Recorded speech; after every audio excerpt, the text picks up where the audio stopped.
కార్యకర్తల అభిప్రాయాన్ని పరిపాలనలో తొలి కార్యక్రమంలో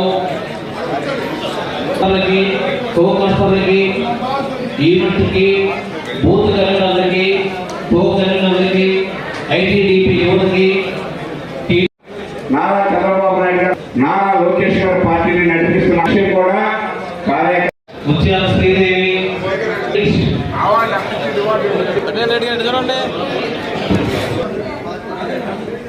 సుధాకర్ రెడ్డి ఎక్కడ ముత్యాల హరీష్ షేక్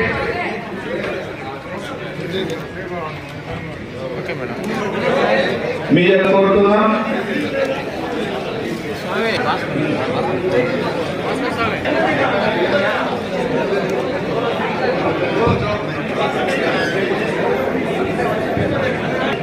రూరల్ వాళ్ళు కూడా నిజంగా మీ అందరి కష్టపడితే నేను ఈ రోజు ఇక్కడ ఎమ్మెల్యేగా నిలబడి ఉన్నాను.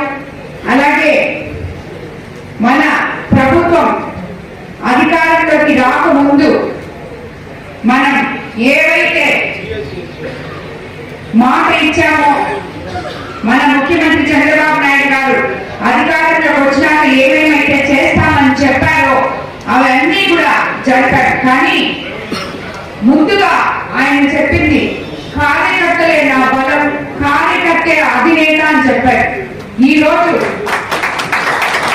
ఎవరు ఎన్ని మాట్లాడినా, ప్రతిపక్ష పార్టీలు అవ్వచ్చు, కొన్ని మీడియా అవ్వచ్చు, ఎవరు ఎన్ని మాట్లాడినా కొత్తగా వైసీపీలో నుంచి వచ్చారు, వాళ్ళదే బలము, వాళ్ళదే రాజ్యము, కోవూరు కాన్స్టిట్యున్సీలని మాట్లాడడానికి లేకుండా ఈ రోజు ప్రతి కార్యకర్తకి, తెలుగుదేశం నాయకుడికి పదవులు ఇవ్వడం జరిగింది, గౌరవం ఇవ్వడం జరిగింది అని చెప్పి నేను మనస్ఫూర్తిగా నమ్ముతున్నాను.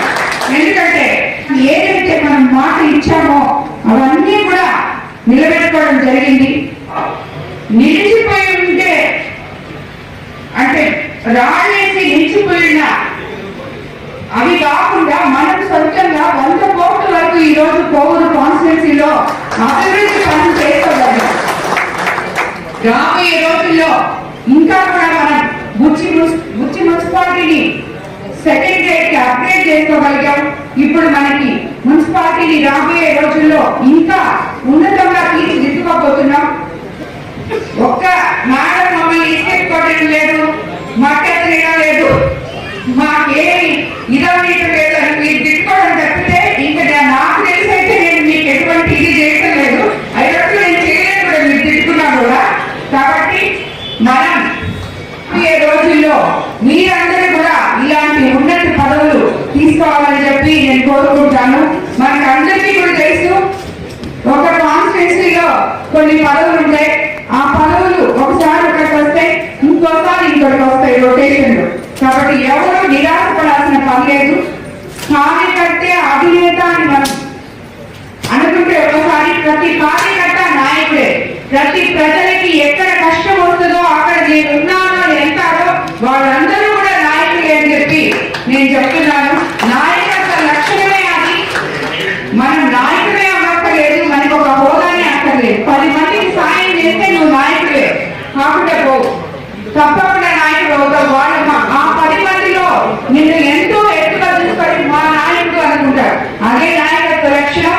కాబట్టి ప్రతి ఒక్కరు కూడా మీకు మీరు మీ ఊళ్ళల్లో, మీ గ్రామాలలో, మీ వార్డులలో ఎవరైతే పేద ప్రజలకి, మీ తోటి ప్రజలకి కష్టం వచ్చినప్పుడు నిలబడతారో వాళ్ళు ప్రతి ఒక్కళ్ళు నాయకులే అని చెప్పి నేను ఈరోజు మీకు అందరికీ తెలియజేసుకున్నాను.